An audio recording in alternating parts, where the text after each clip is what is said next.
Welcome to the Movement PT Coffee Cast, where we sit down and talk about physical therapy, health, and whatever else comes to mind during our coffee-infused conversations.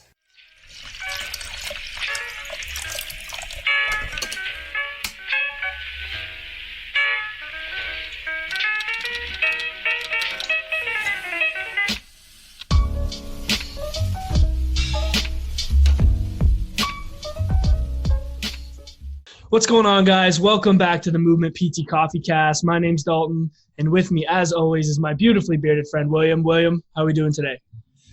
Doing good, man. I've had my fourth cup of coffee, so pretty wired. Let's go. How are you? I'm good, man. I'm excited. It's a beautiful day. I got a fresh cut. Drinking some coffee. I mean, it couldn't be better to record a podcast, man. So I'm ready. I was gonna say, man, like your hair looks spectacular. Thank you. I appreciate it, man. Shout out my barber. Do you remember the barber's name by any chance? Yeah, I do. His name's Eric at Whistling Dicks in London, Ontario. So if you're ever there, check him out. He does a nice fresh fade. Oh, you're a better man than I. Yeah. All right, let's get into the episode, though. So today we have Sam Spinelli, a physiotherapist. Currently he's living in Kelowna, BC. He's also a strength and conditioning coach. He's co-owner of Citizens Athletics, which is an online strength and conditioning platform that he does with Teddy Wilsey, who was also a guest on our podcast at one time, which is Strength Coach Therapy on Instagram. Sam, welcome. Thanks for having me, guys. How are you doing? How's your day going? It's pretty fantastic. Pretty nice, relaxing Sunday. Don't know when the viewers are going to be listening to this, but Sunday out here. Open up my window, beautiful sunshine, reading some research, drinking some coffee. Can't get a lot better than that. Ooh, what? Not about the research, but about the coffee. What coffee are you drinking? I don't know exactly. It's this Vancouver brand. One of my clients gave it to me. Oh, nice. Gave it to me in a plain bag, though, so I'm actually unaware of what it is. I wonder if it's 49th Parallel. That's a big one out in there's a couple good brands out there, but 49th Parallel in Vancouver is like outstanding coffee. Yeah, it's pretty nice. Like I've developed a pretty good relationship with a bunch of my clients that are big coffee fans. So then, I give them a killer session, and the next time they just come back and bring me a bag. It's pretty awesome. Yeah, that is awesome, man. I'd get paid in coffee. I'd take it. Yeah. Okay, but what research are you reading then today? I know you're always reading the research, so. Yeah, today was all about, do your glutes turn on or off? Basically just like reviewing all the information and literature that's available on gluteal amnesia, getting into the nitty-gritty on individual differences, what's actually showing from an arthrogenic standpoint versus, perception, and then also examining some of the stuff on outcomes and where it matters and doesn't matter. Sweet. Where will that be posted when it's finished? Are you allowed to divulge that? It is somewhat secretive. I'll have to wait until I'm working with Mark Serdica and Tony Camella on a nice big project. So it'll be getting unleashed. Probably, I think the discussion is October or November. Sweet. Yeah, I'm looking forward to that. Mark and Tony are both great dudes putting out really good stuff. So yeah. Sweet. Let's get into a little bit about you, though. Why don't you give our listeners a little bit of background on like who you are, some of your experiences that you've been through, and kind of what led you to where you're currently at? Absolutely. So I'm a originally Canadian boy, growing up in central Alberta. Yeah. Grew up small town, Fort Saskatchewan, Alberta, Oil City, and grew up there, not super involved in sports until I hit high school. And then I actually found the weight room and fell in love. And then just everybody that I lifted with was either on the basketball team, football team, something. So then I just, after basically doing no sports before grade 10, just jumped into every single one that I could, got super involved in those. And then when I was in high school, I never expected to go to university. So I started working the oil trades when I was 16, and then stayed that path for a while and decided I hated my life, and fortunately decided to become a personal trainer. Found this guy, Dean Somerset, who taught a personal training course, got licensed, started becoming obsessed, and just I would drive an hour and a half to go and watch Dean teach people for hours on end, and then just ask the guy questions all the time. And one day he was just like staring at me and said, "You're wasting your life in the oil trades. Like, you clearly don't like it. You should do this as like a full-time job." So I went to university, got a bachelor in physical education with a sports specialization from the Youve because they didn't have a kin degree at the time. And then I wanted to go to physiotherapy school, had some life stuff come up that kind of directed me towards moving to the U.S. Throughout the time that I was doing my undergrad, I worked as a strength and conditioning coach for the largest hockey facility in Edmonton, Alberta. So every off season, we'd have about 120 to 150 athletes that would cover from WHL, European Pro, KHL, NHL, a bunch of guys that had won Olympic medals, all sorts of stuff like that. Primarily just focused in that area. Then also was pretty lucky to have the off, Bob Sutter or someone else that would come in that were an Olympic sport athlete that trained in the area, because we basically became the hub for all of that. And then moved to the U.S., chased down my DPT, spent a bunch of time out in the East Coast for the first 2 years, where I just would go to school throughout the day, spend my evenings reading, and then on the weekends go and chase down different strength and conditioning facilities, go and meet different strength coaches in the area that I could find. Got to go meet guys like Tony Gentilcore, drive out all over the coast, go and meet really smart people, and then had a bunch of clinical rotations all across the U.S., Chicago, and California. Got to go work at Exos, which was pretty dope. Got to go be part of the NFL Combine, and then graduated and spent a year in the Central Valley of California, where I was pretty bored out of my mind, but got to spend a lot of time working in different areas of physical therapy. I was very fortunate that I fell into like this area that did have a very high need. So then because of that, tons of job opportunities there. So pretty much found myself the director of rehab at a fairly large short-term rehab facility, worked a secondary job at a assisted living facility in the evenings, then worked a third job on the weekends at an acute care hospital, and then also had my online business with Teddy, and then I have my secondary online business of the strength therapist. So, whew, man. Oh, and I guess then lastly, I moved back to Canada about a month and a half ago. So just to top it off, because you have yeah. Well, we're happy to have you back. Yeah, represent. I'm curious, if I might, Dalton. Yeah, go ahead. What, like, obviously you've been involved in like strength and conditioning, and you mentioned CrossFit earlier when we were talking. Mm-hmm. But what drew you towards getting into be a physiotherapist? Yeah, so basically, like, I was in that job. At that time, I had a number of different strength and conditioning jobs because I've got this really bad issue of just working all the time, not really having this whole like external life thing. And so I would basically spend my mornings working at a CrossFit gym from about 6 till 8, go to school, do my university stuff throughout the day, go and spend my evenings working at that performance facility. During the summers, do the whole thing again, except for that instead of going to school, just spend all day long, basically from 6 a.m. till 8 p.m. at night, coaching all day long, and absolutely loved it. However, I ran into a consistent problem that I would try and learn as much as I could about strength and conditioning, but as soon as the guy got injured, I felt completely ineffective. I basically felt like I had no idea what I was doing. It felt very much like I was struggling and couldn't really pursue anymore about being able to help these athletes. I'd go and shadow athletic trainers. I'd go and shadow chiros and physios and try to learn more, but then I always felt like as a strength coach, I shouldn't be teetering that line. I should really be fully educated if I'm going to cross over. And then knowing about guys like Charlie Weingroff and other ones who have this cross-specialty degree of being both strength coaches and also physiotherapists, I was like, need to go get this degree, need to be a specialist, need to be able to offer the services that no one else can. So chased it down. And do you feel like having your knowledge base now helps you with being a strength coach? Definitely. Absolutely. Yeah. It's like, I think each side helps the other significantly. And I'm in a very unique position right now where I work and function in gyms, and I spend all day around strength coaches. And in contrast, I spent the last year where I was just functioning around physios and seeing the differences on each side. There's huge advantages to being skilled in both. When I functioned as a physio, easily you could see where a lot struggled in the actual application of a lot of exercise, being able to scale different options, being able to find enough effort, being able to know all those different kind of things that a good strength coach does. On the flip side, when I'm working in the strength setting, then seeing where a lot of coaches struggle if someone has pain, seeing where they struggle and being able to modify based off different symptoms, all those kinds of things. Like even if someone's not in pain, if they just are struggling with a movement for a certain reason, maybe we don't need to blatantly change the entire movement, but a small tweak might have a huge effect. And a lot of strength coaches don't have that knowledge set. So then I'm able to do that pretty quickly, and it can have a pretty profound effect for a lot of the athletes where they feel more like they're able to stay in their environment and keep going. Yeah, no, for sure.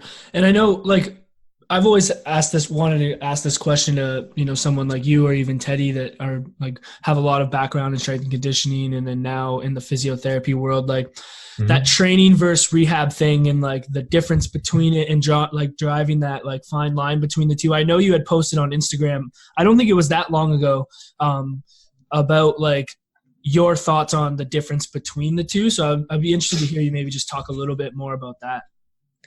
Yeah, I definitely think about this a lot, particularly given that I kind of rotate between roles a lot. And for most people, I think that there's just like this continuum of rehab and training where it's not this split dichotomy where you're either doing rehab or you're training. It's realistically much more that they're the exact same thing.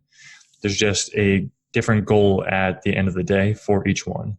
When someone is able to do what they want to do, they're more likely training. But if they're not able to sufficiently do the goal task, it's more likely rehab. And because I can do the same movement with both people or different people, I can have them both squat, but it's what is the goal of the squat? Am I using the squat to build performance? Then it's probably more likely a training goal. Whereas if I'm using the squat to build up knee extensor torque to be able to help them go downstairs with less pain, it's probably more likely rehab. And I think that's much more heavily the aspect of it, as well as who they're working with. I don't think it's very appropriate for most strength coaches or personal trainers to be doing rehab. And it's just about that point that I brought up earlier, where there's all these different things that we can get into about psychosocial factors, being able to make small modifications for different reasons, the word usage that you have, all those kinds of things that go into play in rehab a lot more. Whereas in training, most physios are not adept to be able to do that. Like, I don't really know too many physios outside of a few people like Jared that know sprinting mechanics or being able to teach different Olympic lifts. That's just not realistic, and it's also not within the scope of what most do. So being able to split and have those two different professions, and also then having two different ways to define them of being rehab or training, is fair. But at the end of the day, if we're looking at just like a face value, showing someone, like if you were to look in on a day of me working in the gym, there are hours where I am functioning as a coach, so to speak, and then hours where I am functioning as a physio, so to speak. And most people would not probably be able to identify one or the other. Mm-hmm. That kind of brings us to our next question, because we were going to ask if you ever get the comment, like probably maybe more so from other physios, but where it's like, and just so you know, just as a full disclosure, this comment's not coming from me. But have you ever gotten that kind of comment where it's like, well, aren't you just a personal trainer? And if so, how do you kind of respond to that comment? Yeah, it's very interesting because like I've definitely had that given to me a lot, but never in person. That's the best part. That's the thing, is like, if anyone came and spent the time at a gym with me, I think it becomes very clear that I am not a standard strength coach. I'm not a standard personal trainer. And this is not to bash on any of those people, but it's about the knowledge and usage, also confidence and ability to make changes for people. The simplest things of like, an athlete doing a push-up, and then the connotations of why we're doing it, being able to modify it, and also the goals of it afterwards. And also being able to understand why I'm going to use certain words that I'm going to, and understand the effects that those have. There's a lot that goes into being a good physio from those standpoints, and that doesn't take away from a personal trainer or a strength coach, but they just don't have a need for those things either. Like, sure, it's very valuable that a strength coach know not to say like you're going to tear your shit up if you let your knees fall inwards, but realistically, they don't get involved in pain, or they shouldn't be getting involved in pain. And that goes a little bit off your guys' topic, but coming back to it, if someone says that to me, it's really about, I have evidence that supports what everything has as an outcome. If I have someone that has X condition, all of these different things that I can choose, we could say tools in my toolbox, but a good carpenter, a good profession of any kind gets rid of tools that are useless and chooses to keep the best tools that are available to them in their toolbox, not have a heavy toolbox. Nice. Yeah. But at the end of the day, it's about choosing the right implement that's going to have the best outcome. And that's not an easy thing to do at face value. And when we look at these things, whether that be manual therapy, e-stim, any of them, it's very easy to have an effect, but then it's about having a long-term effect. It's about having a compounding effect that's going to matter over time, about changing different belief systems, all these different kinds of things, and also understanding expectancy values. It's super complicated, and having a knowledge of all that kind of stuff is something that can be easily missed at face value when someone watches what I would generally call a good physio does. I might look like a personal trainer, totally, but then I could probably look at someone that's doing manual therapy and say, you look like a massage therapist, and that would be completely inappropriate. It just seems to be that it's easy to start pointing the finger at the person doing exercise therapy and saying that they're nothing more than a personal trainer. It seems to be that we're having this stronger trend going towards people using exercise a lot more, and probably a lot of people are starting to get challenged and feeling negative feelings towards this, and they're hashing out against it, which is understandable but not really fair. So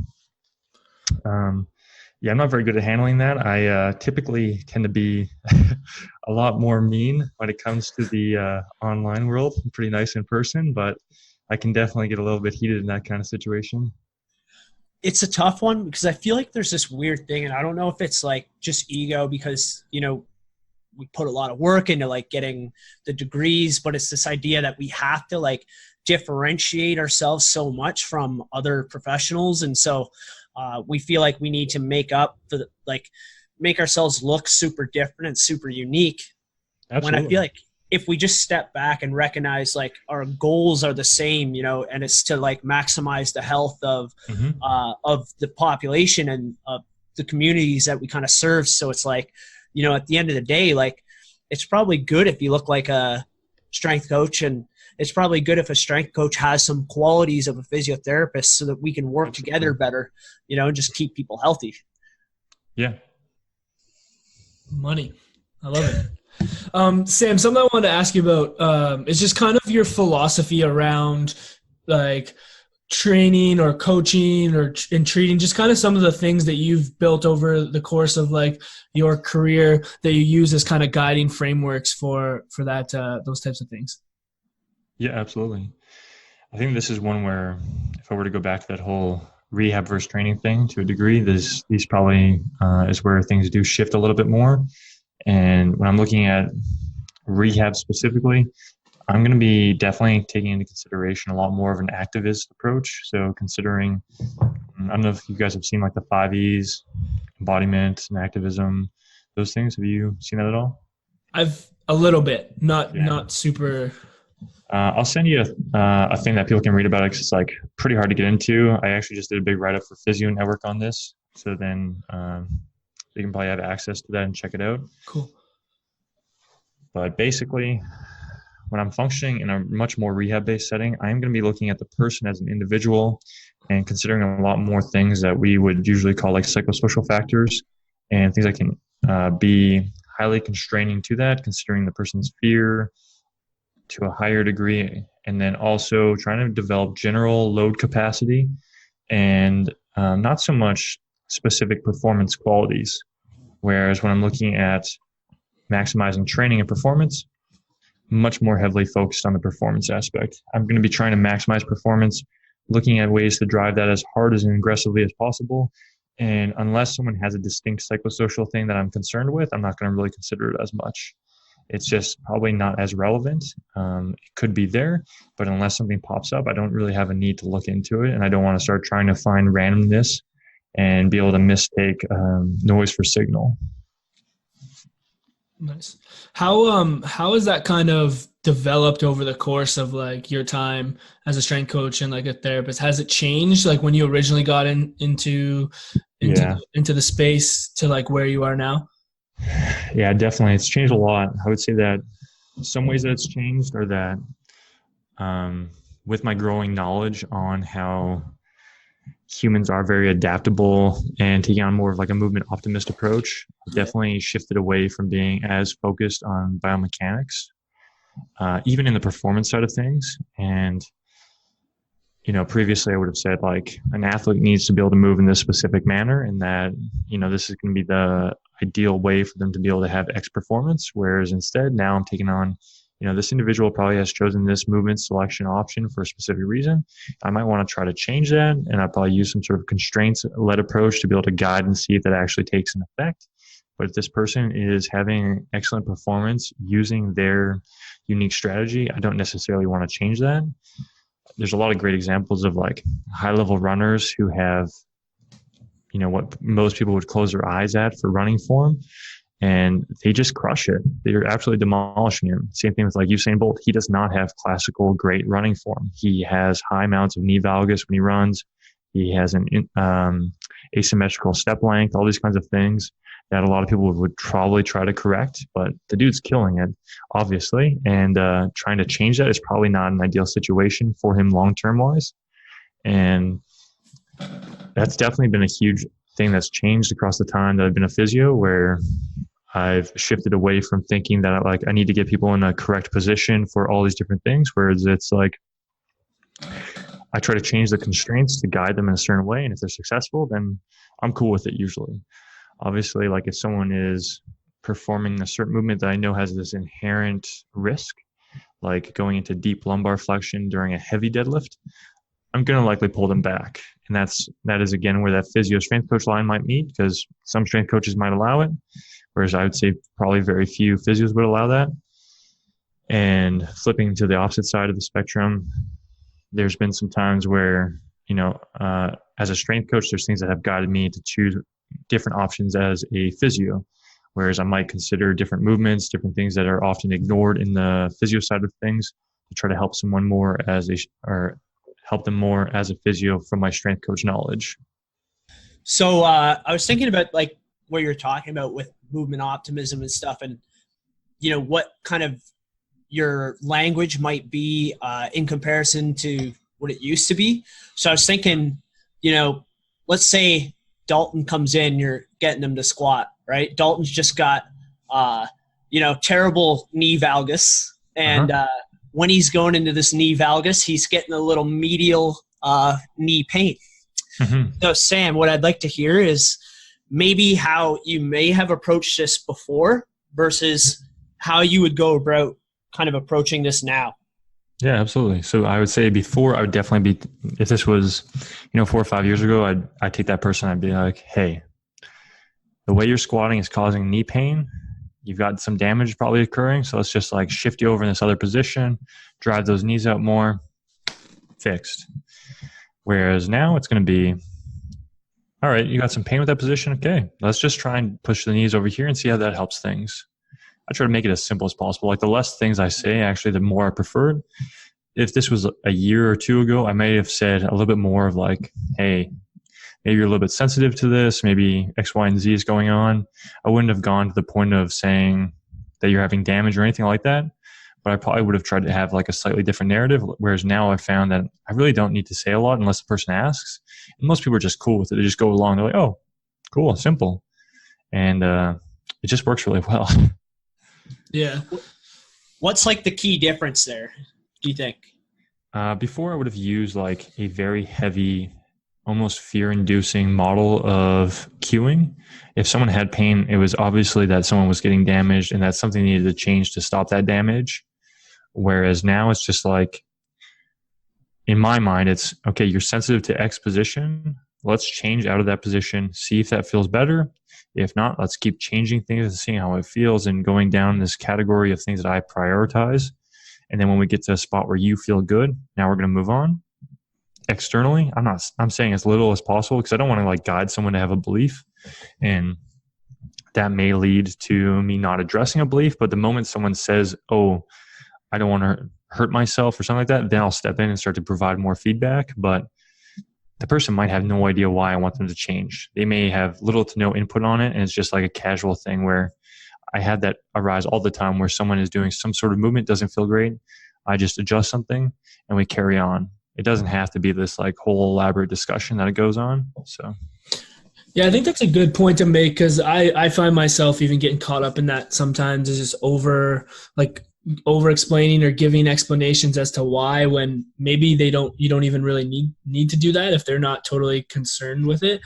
I guess in my mind, I think when I'm doing it, it's like it's helping them, when realistically it might not. It might just make them overthink things or think more, or they might not even be listening or caring what I have to say. But I think it is. No, I think it's a good point to make, like the less is more. And then if they make comments off of that, then that you feel like, okay, I need to step in and maybe educate to shift like their mindset around why they're doing what they're doing, then you can have an input there.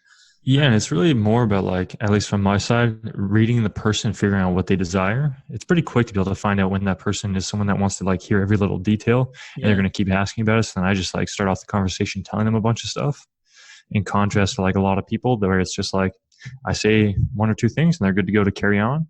And like from experience working around a lot of new physios or a lot of new strength coaches and watching them learn over time, a lot do start off really early, being very vocal and saying way more than is necessary. And in a lot of cases, it's just like you don't know the shortest amount of cues to say. You don't know the shortest things that are necessary. And you can honestly find people to be quite successful in a lot of ways with like pretty minimal word usage. Mm-hmm. You find you've come more accepting of like these like, minute maybe variations in sort of like movement mechanics and things like that? Absolutely. Yeah, no, definitely.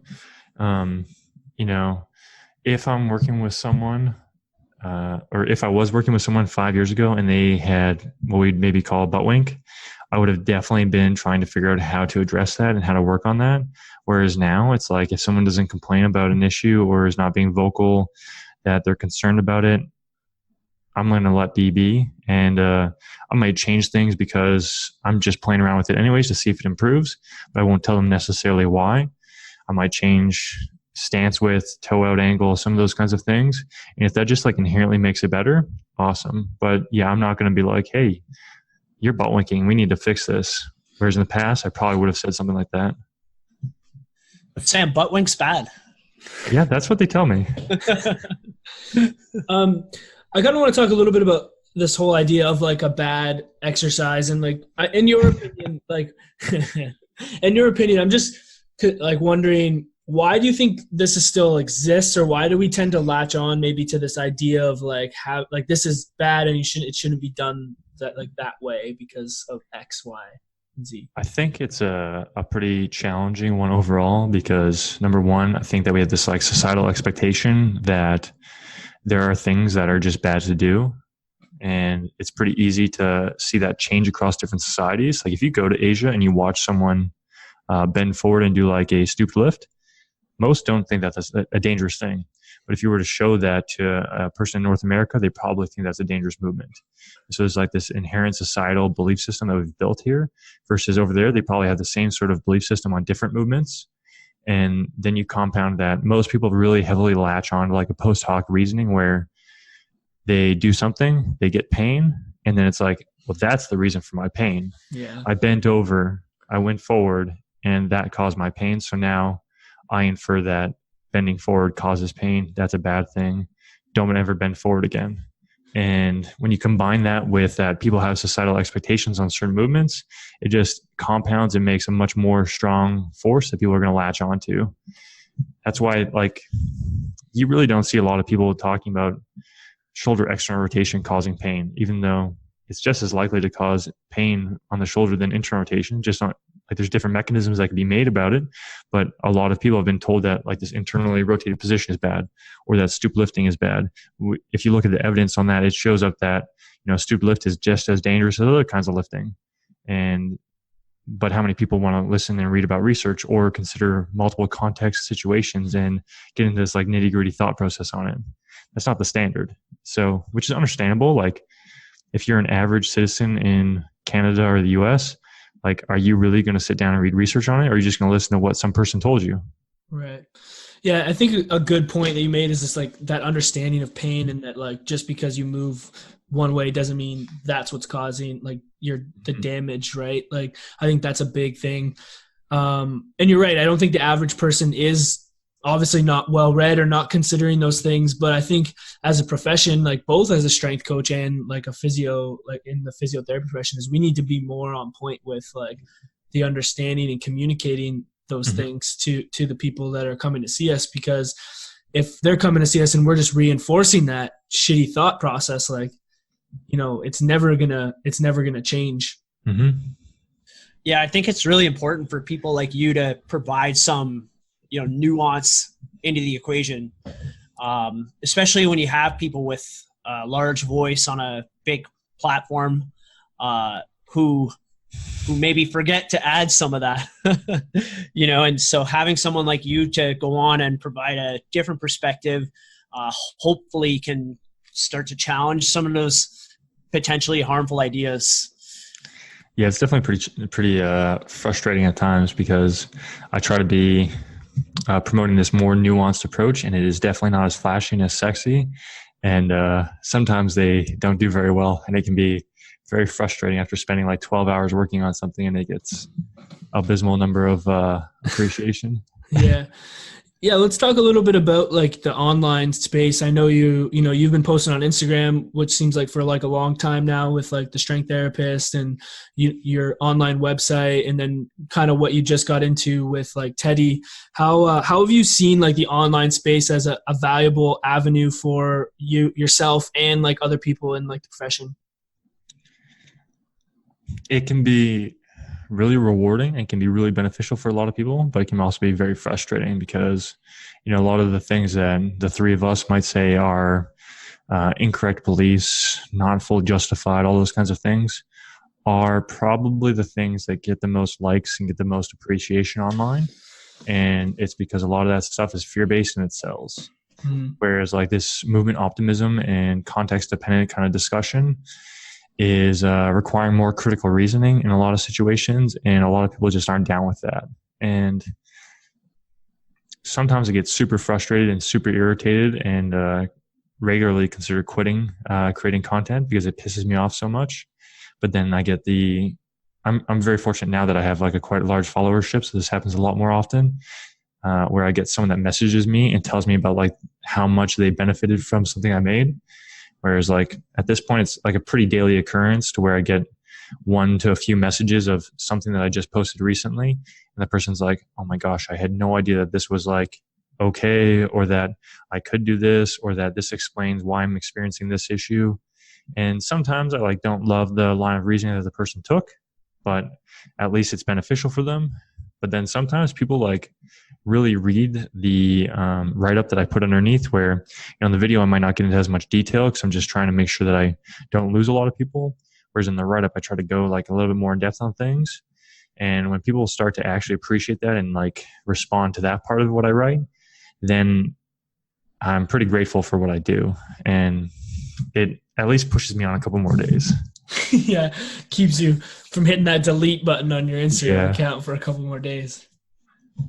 I think you have to trust too that it's like a domino effect, you know, like that one person, say it's a physiotherapy student or like a up and coming strength coach or something like that, and they're being exposed to these ideas, and I'm pretty confident that that could lead to, you know, Absolutely. Who knows how many people being impacted, right? Yeah, that part is like pretty cool. In that I've had like I just recently had a person reach out to me and say that they were that they showed their physio my videos, and then it actually ended up being one of my old classmates that I lived with. And that's hilarious. Yeah, wow. They're like, oh yeah, that's my friend Sam. Yeah, but, like that isn't a part that I guess I am more hopeful for, is that if I can reach a lot more clinicians, it can have that domino effect of where, you know, they're going to be helping all their patients, and hopefully they can have a better context to which they're speaking with. Yeah, for sure.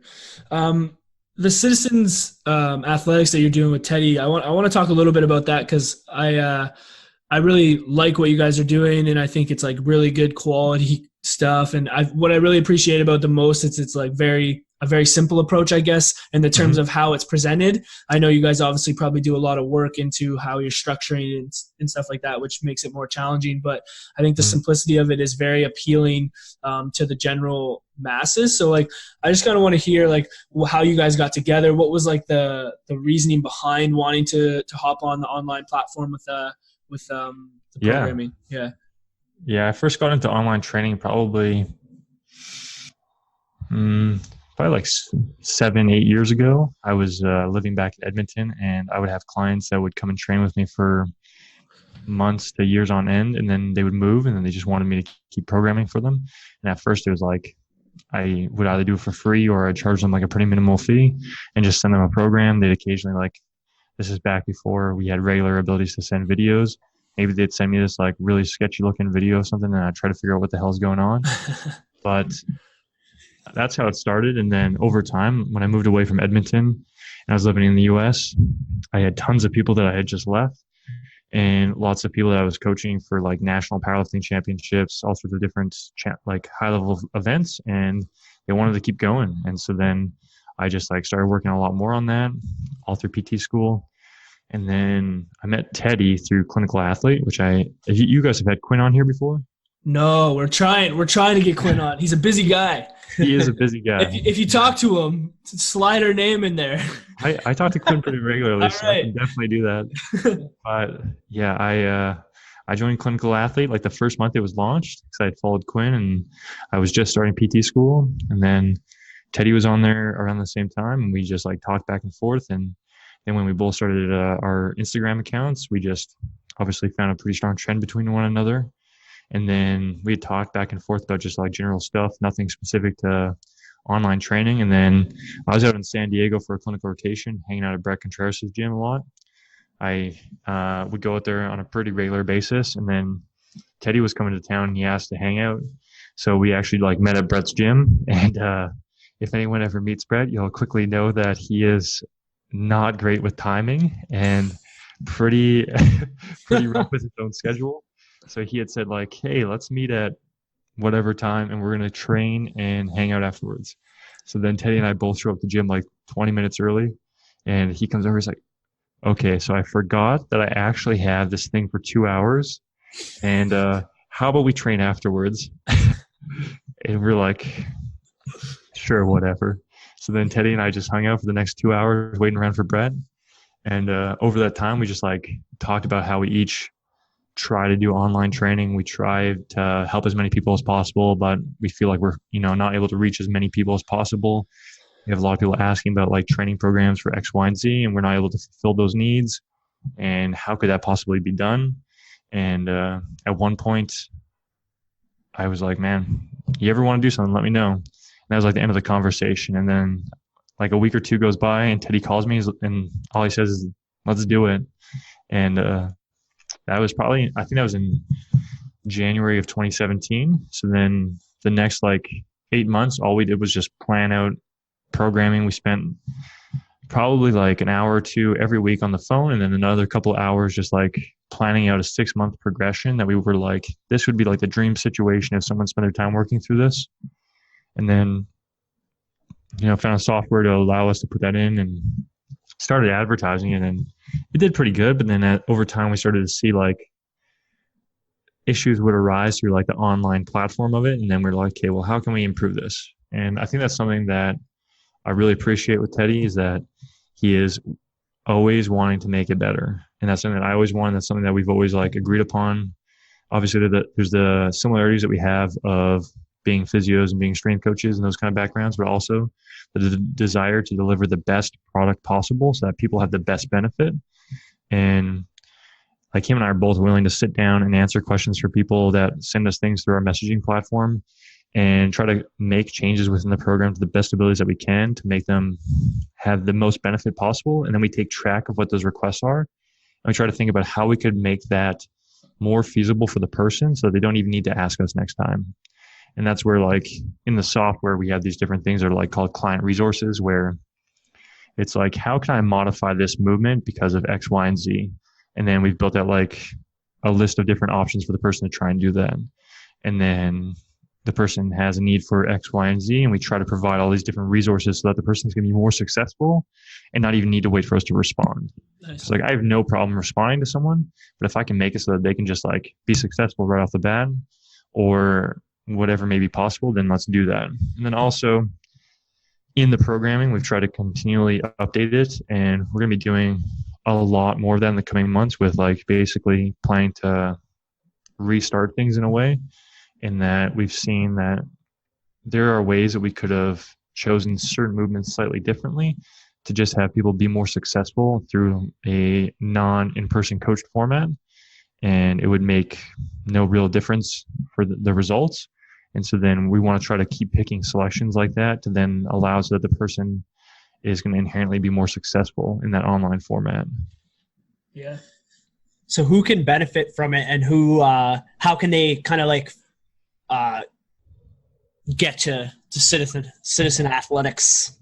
Well, we've got a website, which is definitely the easiest way to sign up and register. We got like a free week trial that people can do too to test it out and decide if they like it or not. And then we have our own custom app that people can use. The only problem with our app is that you can't actually purchase your program through it. For those that are unaware, Apple takes like a huge cut of your product, of your income. If you do that, it's like 30%. So unfortunately, we are unable to do that through the app. But yeah, so people can go sign up to the website, use the app. They can do free trial week. But in essence, I would say that most people that are not looking for either direct rehab or a specific training-based goal, it's a great program for them. So like if you have the goal of maximal powerlifting performance, it's probably not the right program for you. You'd probably benefit from having a powerlifting-based program. We definitely use the squat, bench, deadlift, and their variations. But at the end of the day, like, we're not designing this for powerlifters, so we didn't design it for people with a powerlifting goal. We designed it for like people that are generally looking to be fit, generally wanting to be proficient in squat, bench, deadlifts, and all these other kinds of movements. And we add in other things like windmill variations and build it out over progressions over time, Turkish get-up variations, all these different kinds of things that are maybe not specific to what most people would do in the gym, but have a lot of benefit and offer some uniqueness to it. And then we try to always make things extra interesting by throwing in some unique training methods that a lot of people maybe haven't done in the past, whether it be like supersets, clusters, circuits, time-based training, drop sets, something just to like make the occasional workout unique and fun for them. Because like at the end of the day, we want people to be consistent and enjoy what the fuck they're doing. And it's pretty easy for people to get really bored with the same thing over and over again. Even just like, I want people to squat on a very regular basis. And if I got you squatting and you do it from a different format of like clusters or doing it in a complex format, you might like it a little bit more, and it might reinvigorate you to keep going for the next few months on squatting. So we've tried to consider a lot of different formats like that. Yeah, no, it sounds awesome. The biggest question though is who's stronger, you or Teddy? Oh man, that's pretty easy. Teddy's way stronger than me. Man, so we had the opportunity to meet Teddy in person at the Rehab 101 course in Toronto. Yeah. And like that guy is giant. I never realized like you don't on Instagram he does not look as big as he does in person. He's a thick dude, person, I'm like, man, he is thick, bro. Yeah. I've met a ton of people that are like well known in strength and conditioning and rehab, and I feel bad saying this, but a lot of times I'm disappointed by their size and stature. Like, you see pictures of them and you inherently believe that they're going to be like roughly your size. But I've come to learn that I'm a bit of a giant. So then, you know, when I meet someone that's like 5'5" and 160 pounds, they're not what I expected. Whereas like Teddy is 6'1", I think, and like 230 pounds. So pretty thick dude. Yeah, he is. And just got like, I don't know what his deadlift is right now, but I know he's pulled around 600 pounds before, so he's pretty strong. Yeah, he's a beast.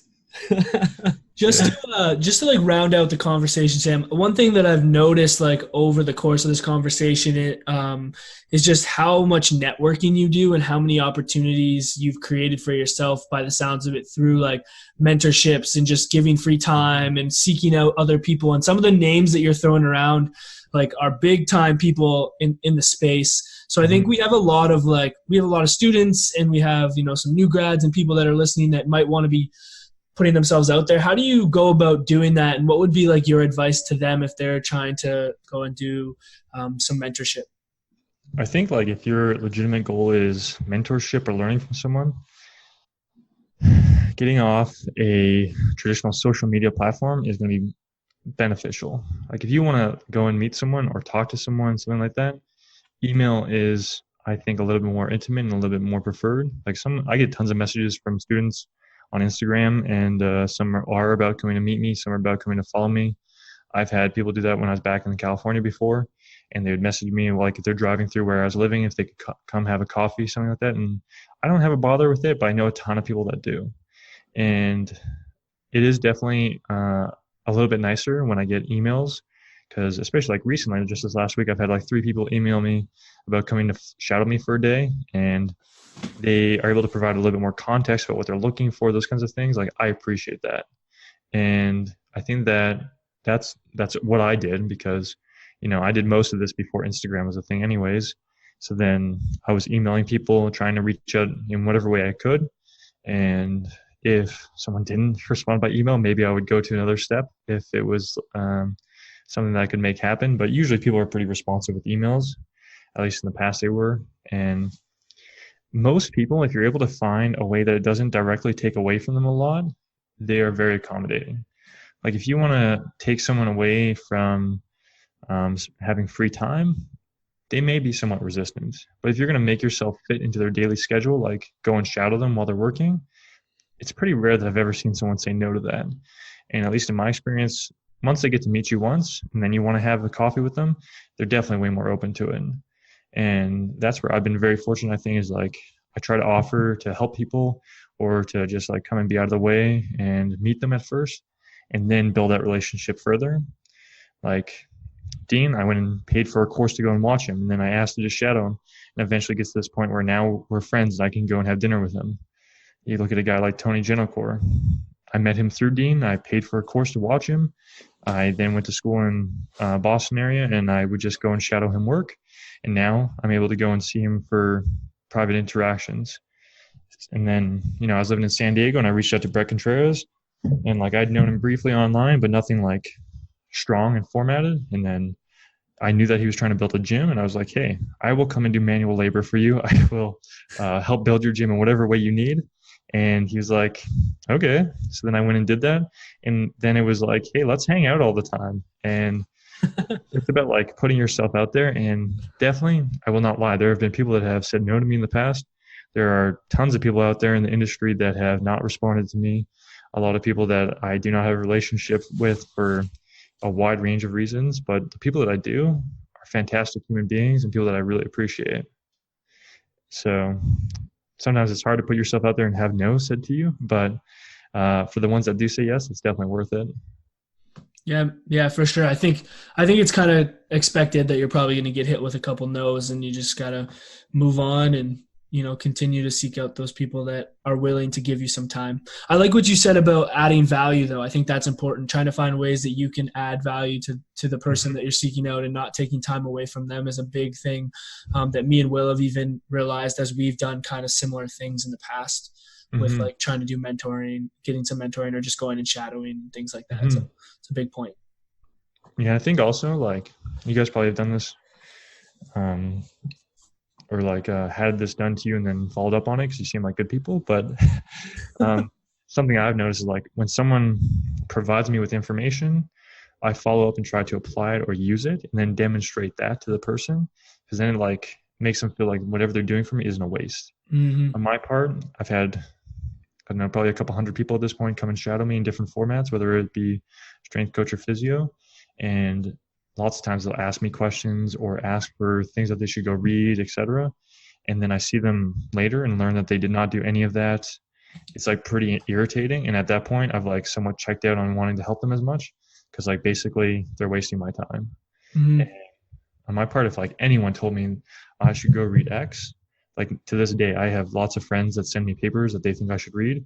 I work really hard to read every single one of those, just because like they send it to me and they clearly think it's important for me. And if anyone were to tell me that, I'm going to try to do my best to do that. Yeah, no, it's great. I think that comes down to like, if you're going to like shadow, go to actually learn and take something away, not just to like check it off, you know, like that. Yeah, absolutely. Yeah, that's actually a great point too. And like, I just started this new gym, and right before I got there, they actually fired an intern.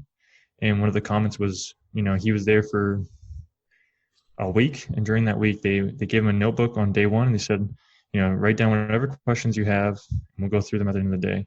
And they said that like for the first 3 days, he wrote no notes down. And at the end of the day, they asked him, please make sure you write down any questions you have. And on day 4, they were like really pushing, make sure you do this. And he still didn't do it. And they're like, so you know everything then? And he's like, well, no, but I just don't have any questions. It's like, then what are you learning from this? Like, if you have no questions, what the hell are you doing here? And I took a notebook with me every time I went and shadowed somebody, and I had questions. And in some cases, they had no time for my questions. Then there were things that I could look at later. But it's like, why are you there? What are you really hoping to achieve from it? Yeah, no, that's another great point. Yeah, those are all good things for people to think about for sure. Sam, just to wrap up here, where can people find you on Instagram or all your social platforms? Yeah, the easiest one is probably Instagram at The Strength Therapist. You can also find me at Citizen Athletics 1. And then on Facebook, I'm Sam Spinelli. There's also The Strength Therapist. You can contact me on my email, thestrengththerapist@gmail.com.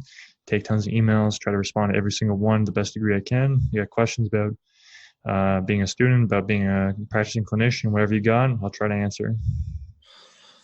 Awesome. Yeah, Sam, thanks. We really appreciate you taking the time out of your day to come on here. I really do. Thanks for having me. Yeah, we really appreciate your consistency, man. I know you've been online for quite some time, and just to see, the continued content that you're putting out and the narratives that you're trying to push, it's awesome. So thank you for all the information. Absolutely. Sweet. All right, Will, you got anything? Nope, just ditto. Sweet. All right, Sam, thanks a lot, man. We'll talk to you soon. Sounds good. Bye.